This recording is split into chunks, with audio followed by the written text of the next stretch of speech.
friends, Heidi here from Rain Country. God is good all the time. And yes, even though it's the middle of August, for some reason it's really cold here today and it's a beautiful day out, but the day has only just got started and I got to get busy on drying some herbs. And I had one of our subscribers ask me about dehydrating my Echinacea and how I do it. Now there's different things that I do, and today is just one of the ways I do it, and I'll explain why. Now, some other questions that came up on my Echinacea video were about the roots. Yes, the Echinacea roots, and I apologize, I failed to mention that in the video, that the roots, the leaves, and the flowers are all used for medicinal purposes. And though I haven't looked into it in depth, my guess is the root is going to be a little higher in medicinal properties than the rest of the plant, as is the case with most of your medicinal herbs. Now, what I have here is both Marshmallow and Echinacea. And for now, because I'm really trying to get a good root system established on all of them before I start digging any of the root up, I have been sticking to using just the leaves and the flowers of these plants. And that is why I do that. Later on down the road, I will start utilizing the roots as well as they get thick. The Marshmallow is about to that point, but my Echinacea is not. So it's going to be a while before I get enough root that I feel comfortable digging it up. So this is just one of the ways I harvest. Now, this time of the year when it's, even though we're already kind of entering in, it feels like late September here now. And it's really strange. And so what's happening is a lot of our gardens around here are starting to behave that way like they would in September rather than mid-August. I'm getting a lot more slender shoots off my Echinacea, so not as many big leaves. Now earlier in the season I was getting a lot of big leaves, and that's usually when I harvest those, and they're about that big, and I'll just cut the leaf right off the plant. And that is usually before it starts getting its flowers. Now when it gets to this point where it's getting a lot of flowers, then what I do is I'll cut the whole stalk off, and then I'm going to just pick each leaf off of there and put it onto my dehydrator tray, as well as all the petals from each flower. Now, when it comes to the Marshmallow, I do the same thing. My Marshmallow has all gotten very tall, and anytime we get a little bit of rain, it gets heavy, it starts leaning over. And so now's the time to just go ahead and hack it way back. And if all goes well and it stays warm enough, I may even get some more shoots coming up. But the way the weather feels now, I'm kind of doubting it. So now's the time just to go ahead and really dig in and start using as much of my Marshmallow as possible. So I'm going to be pulling off all of these flowers and all the leaves, and they're going to go in the same blend together, just like with the Echinacea. I'll just mix those together. And then all these little pods here with the seeds in them, I'm going to be pulling off and saving and letting them dry, and hopefully I'll get some decent seed, because I know a lot of people are interested in buying seed from me this year. I'm not going to give any promises that I will for sure do it, because I've never saved seed off the Marshmallow before, so I'm not even positive I'm doing it right.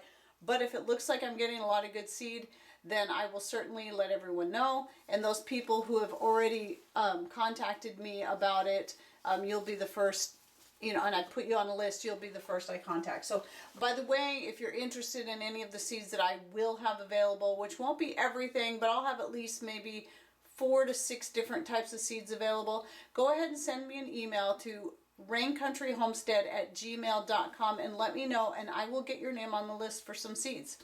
All right, so I'm going to get to taking care of these and pulling all the leaves and flower petals off and putting them on my trays. And by the way, one really easy way to do it that sometimes I don't always think of, it doesn't work with all plants, but I just found out it worked really good for this, is you just take your hand and slide it down like that, and then it just pulls the leaves right off.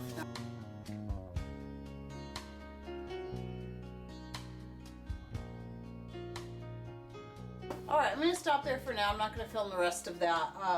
Now I have a tray of each. I've got a tray of the Echinacea and a tray of the Marshmallow, and I'm going to go put these on the dehydrator, and I will finish stripping the leaves and flowers off the rest of that Marshmallow there. So that's enough to give you an idea how I do that. Now, typically you're going to dry your herbs, if you're using an electric dehydrator, somewhere between 95 and 105 degrees.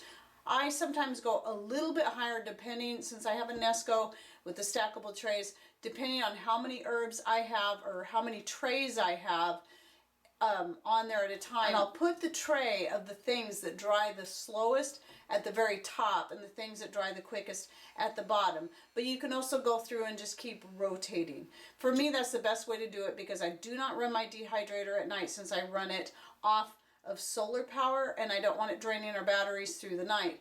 And then in the winter time, if it gets too cold and we get to the point where we're building fires, then I'm going to use the dehydrator rack that my husband built for me and do all my dehydrating on there, which usually I don't do herbs because it can get a little too hot for herbs.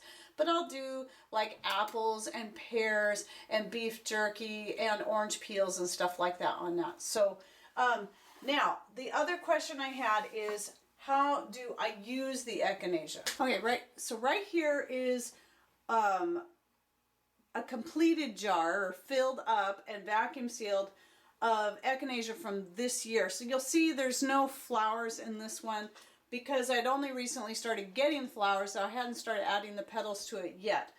And what I'll do is, when I'm ready to do something with this, I can either use it in a tea, for like if I feel colds or flus coming on, we'll just steep it and then, you know, make an herbal infusion out of it, like I did last night. I made an herbal infusion with Echinacea, but when the Echinacea is growing, I usually just use it fresh. And I used that and some marshmallow leaf and some cinnamon and ginger, and made just a real nice tea out of that. But that's one way. And then the other big way I use Echinacea in particular is I make it into a tincture, and I'm talking the high proof alcohol tincture, so it's actually a true tincture, unlike the vinegar tincture, as I call it, which is probably be considered more of an extract or an infusion. I'm not even sure if extract's right, but whatever, that's how I use it. When I want a real strong medicinal tincture, I'm going to use the alcohol. If I'm wanting it just to get some of the properties out, like using as a multivitamin, multi-mineral tincture, then I'm going to use vinegar for that. So that's something I can take early in the morning and not, you know, mess with the alcohol. So I will be doing more videos down the road on how I make my tinctures. They may be different than other people, but be watching for those. I do have other videos. You can look that up by going to the search on my channel and just look up tinctures, and you'll see there's a few of them out there already. And if you're interested in more about the Echinacea or the marshmallow and their benefits, I do have videos on both these out, and I will link to those at the end of this video.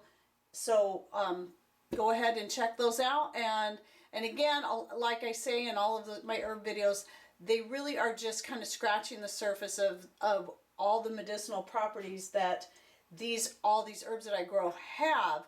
So I hope that what it does is it helps stimulate you into researching and looking up more. I also wanted to show you, here's my dried marshmallow. Now this one I have here because I'll be using it because I'm using it in teas, but I'm also going to keep a jar aside just for using to make tinctures with, medicinal tinctures. So that is what this is for, and I'm actually going to be adding this to my tea blend, or my herbal infusion blend, and watch for that video coming out in the fairly near future, because I'm about to that point where things are finishing up and I have all my herbs dried, and then I'm going to be just making this big old blend, and I'll show you what I do. Alright, so I hope that this video was helpful, that I answered a few questions, and that you enjoyed it. Thanks for watching. Take care, and God bless.